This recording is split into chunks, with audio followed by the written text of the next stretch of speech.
Thank you Waziri. Mimi naitwa Mheshimiwa Kiaraho, serving my that term. And Bwana Waziri, there is something you just pointed out. I think you pointed to us, one of your officers who will be assisting us in regard to the visa applications. Bwana Waziri, I would want you to clarify on an issue which I think is terribly wrong, especially when you come to the issuance of visas to Canada. We have situations, and I think I've heard of so many of those kind of cases, whereby we have people, our kids applying for visas. We have kids who are finishing school. You get a position, say in a university in Canada, and once you are given the point of reporting to those universities, we have situations whereby kids are taking even more than 1 year before you can get that visa. And I think this is a case which has been going on for some times. So I really want you to clarify exactly what is happening. Thank you.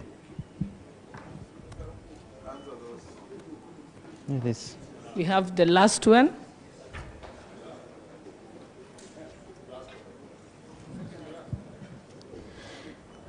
Asante sana Waziri. Mimi ni Mheshimiwa Zamzam Chimba Muhammad, Women Representative Mombasa County. Swali langu linakuja hivi Mheshimiwa. Tumeona hata mimi nimefanya kazi Saudia miaka 6, kazi ya nyumbani. Yes, I'm here, kazi ya nyumbani. Na ningependa kwanza utueleze, wakati ule tulikuwa na Waziri Ukuru Yatani, tuliweza kuitwa kwenye meza ya mzunguko tukatoa recommendations zetu ili tuwe na bilateral agreement ambayo itatuelezea mambo ya mshahara na kila kitu. Lakini hatukuona mwisho wake. Leo hii Indonesia ambao wengi hawajasoma wakiingia kufanya kazi wanalipwa pengine riali 2,000 na Mkenya analipwa 900 ama 1,000. Kwa nini iwe ni tuna tofauti ya mshahara wakati kazi ni sawa? Na ndio maana unaona wasichana wetu wanakimbia nyumbani wakienda kule nje kule ambako wanalipwa pesa nzuri. Umechukua hatua gani kuhakikisha kuwa Wakenya wanaongezwa mshahara? La pili, tuko na training centers ziko hapa Kenya.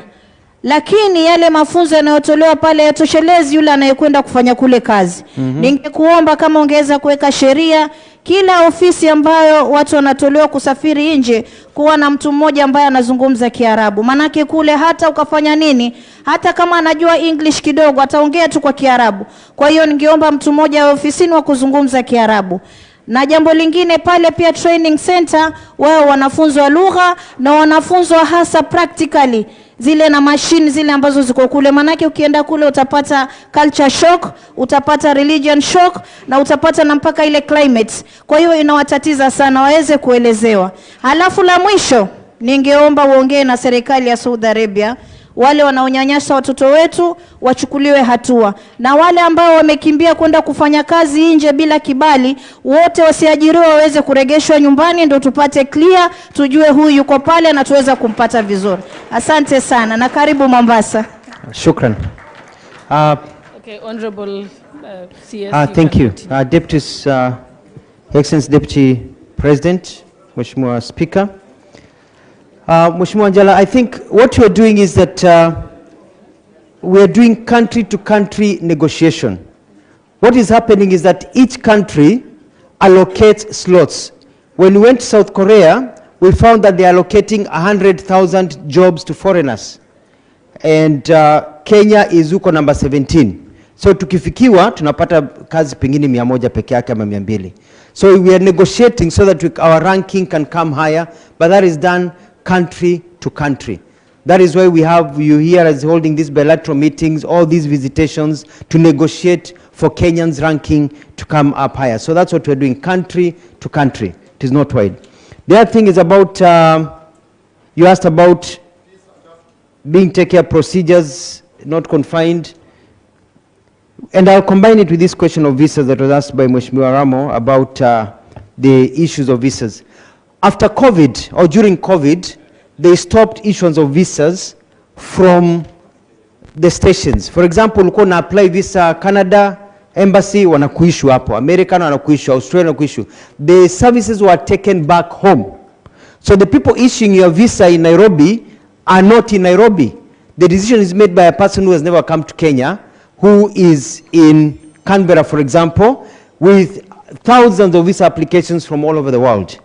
We have talked to Canada. I met the ambassador from Canada. He also met His Excellency the President, and they are trying to rectify. But the hands of the ambassadors here are a bit tied because the work is being done out of the country. So that is why now we are negotiating, and I'm going to go to Canada to sit down with the Canadian government so that they can return those services to Kenya, so that Kenyans can get their visas chap when they're here. And then it doesn't have to go back. But if we don't do anything about it, it just continues being status quo. And then, Kenya is the one that the centers in Kenya give visas for the region. So if you want a visa to go to the US, you're from Rwanda, Tanzania, Uganda, this region, you apply for it in Nairobi. The same with the Canadians, Australians. So the influx is very high and it's all sent there. Na nikimalizia basi, Mheshimiwa, umeongea kuhusu hali ya kazi na kuna zile bilateral labor agreements. Na niliongea nao tukakaa chini. Mheshimiwa Rais atakuwa anatembelea nchi hizo, tutakuwa na zile zinaitwa bilateral meetings ambazo tutaweza kunegotiate sasa bilateral labor agreement, watu wetu wapewe pesa nzuri. Utakuta ya kwamba mtu kutoka nchi nyingine, sitaki kutaja nchi hapa, mtu kutoka nchi nyingine anafanya kazi kwa hoteli kama waiter, analipwa pengine shilingi 100,000, na Mkenya ambaye anafanya kazi hiyo hata more qualified analipwa shilingi 20,000. Ni kwa sababu nchi hiyo ili negotiate mshahara wa wafanyikazi wao. Kwa hivyo sio tu kupata kazi, ila pia ni kunegotiate pia watu wetu wapate mshahara wa hali ya juu. Tumeona kule Saudi Arabia hivyo, tumeona kule Dubai, UAE vile, tumeona katika nchi za ngambo ya kwamba Mkenya anapata mshahara wa chini. Unakuta daktari Mkenya akienda kule ama pilot analipwa nusu ya mzungu ambaye ana hizo qualification kwa sababu ametoka Europa, nchi ambayo imenegotiate hivyo.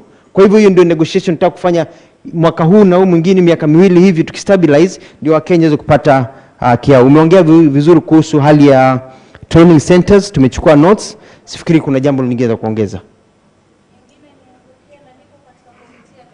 Sawa kaka.